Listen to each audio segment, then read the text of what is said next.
illa alladhi ba'dahu syarrun minhu hatta talqaw rabbakum, kata Sayyidina Anas. Isbiru, sabar wahai umat Muhammad sallallahu alaihi wasallam. Kejahatan dan maksiat yang kalian tengok ini tidak akan kurang dan akan bertambah selama mana bertambah umur umat ini. Dia bukan kita kata nanti kurang lah tu.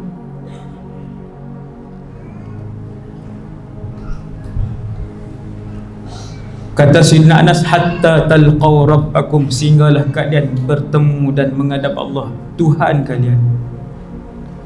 Sami'tu min nabiyyikum sallallahu alaihi wasallam. Sayyidina Anas kata, fakta ini, Sayyidina Anas sebut, fakta ini aku dengar sendiri daripada mulut Nabi kalian Muhammad sallallahu alaihi wasallam. Sayyidina Anas sebut kataan tu, sami'tu min nabiyyikum sallallahu alaihi wasallam. Ini fakta ni. Dengan sebab tu, kita yang hari ni Nabi ajak, selalu saya sebut, dan kaifiat itu sangatlah mujarab dengan izin Allah dan kehendak Allah untuk umat akhir zaman ni, khususnya untuk mendepani 1001 jenis fitnah. Ni fitnah ni macam-macam fitnah. Pekerjaan jadi fitnah, wanita jadi fitnah, harta jadi fitnah, handphone jadi fitnah, TV jadi fitnah, semua fitnah. Maka Nabi ajak untuk umat akhir zaman ni, bacaan 10 ayat pertama dari surah Kahfi dan 10 ayat terakhir surah Kahfi. Ni sebelum saya lupa ni, tuan-tuan ajaklah ahli keluarga pakat buat.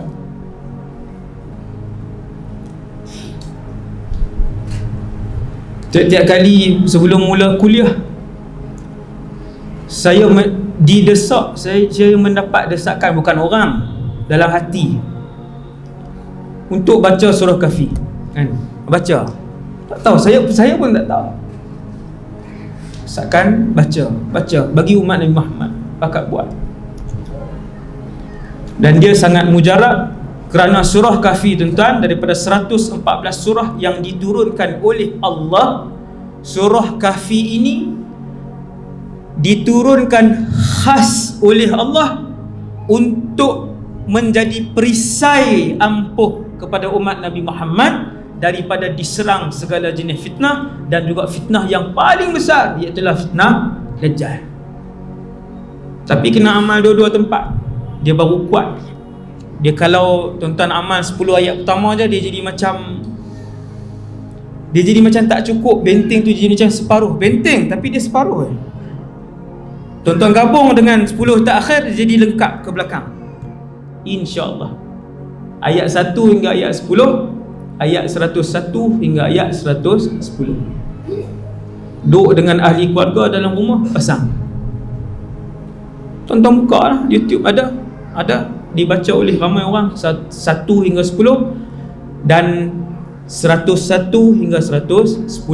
Allah SWT jaga, insya-Allah, dari segala fitnah yang pelbagai.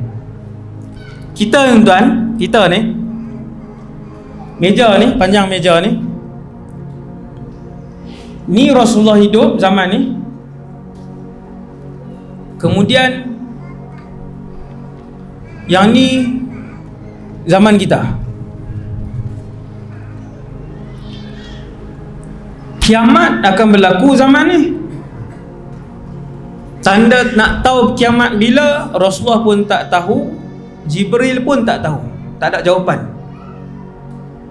Jelas Nabi jawab jelas. Ketika Jibril datang tanya, wahai Muhammad, matas sa'ah, kiamat ni bila? Nabi kata, mal mas'ulu anha bi'a'lama minas sa'il. Nabi jawab kepada Jibril yang ketika itu sedang berupa dan menjelma dengan rupa manusia, dan dihadiri oleh sahabat-sahabat, antaranya Sayyidina Umar. Nabi jawab kepada Jibril, orang yang bertanya pun tak tahu, orang yang ditanya pun tak tahu jawapannya. Siapa tuan-tuan? Ketua segala Nabi dan Rasul tak tahu bila kiamat. Ketua segala malaikat tidak tahu bila kiamat. Tapi tuan-tuan kata ada Tok Wali tahu Ustaz. Lah, ni kita sebut ni, ketua Nabi dan Rasul, ketua para malaikat. Mal mas'ulu anha bi'a'lama minas sa'il. Nabi kata, kau pun tak tahu, aku pun tak tahu bila kiamat.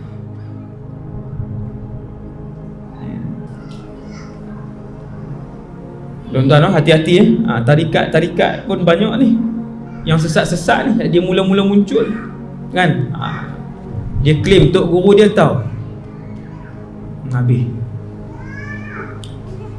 Hati-hati, sangat banyak. Tu tajuk khas tu, no? Tu tajuk khusus tu. Kalau tajuk kumpulan sesat tu, yang sangat banyak tuan.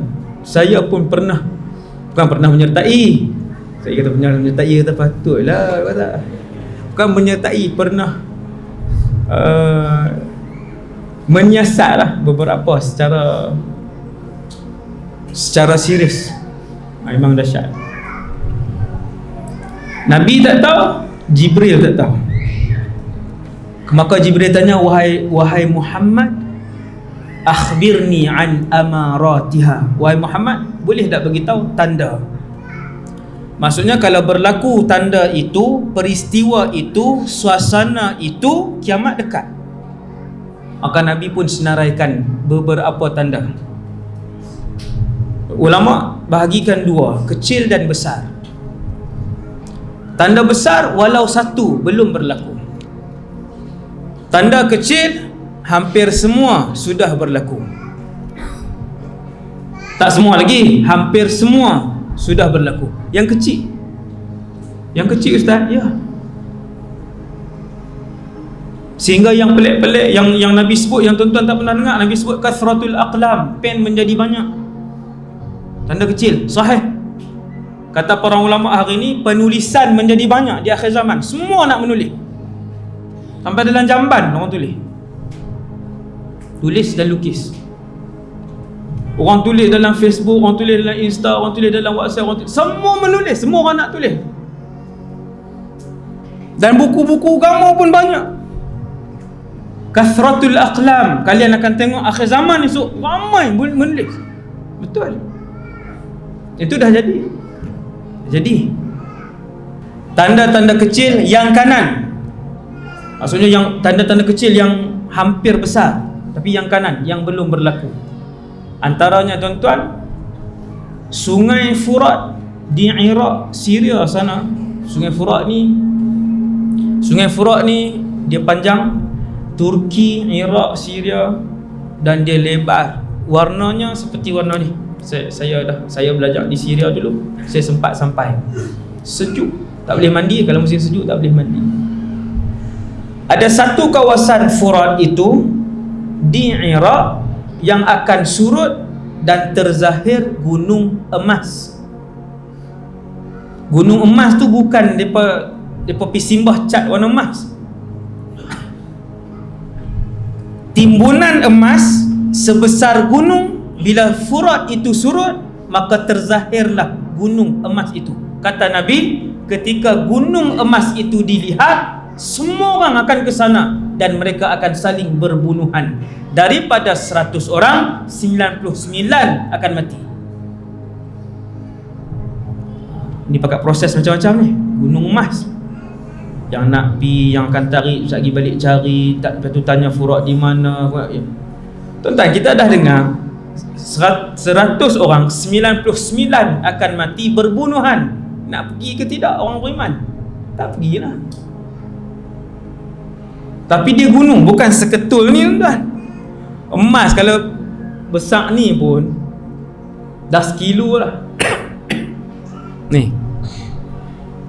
kalau besar meja ni berapa juta ni. Kalau besar surau ni kecil lah ni, besar gunung.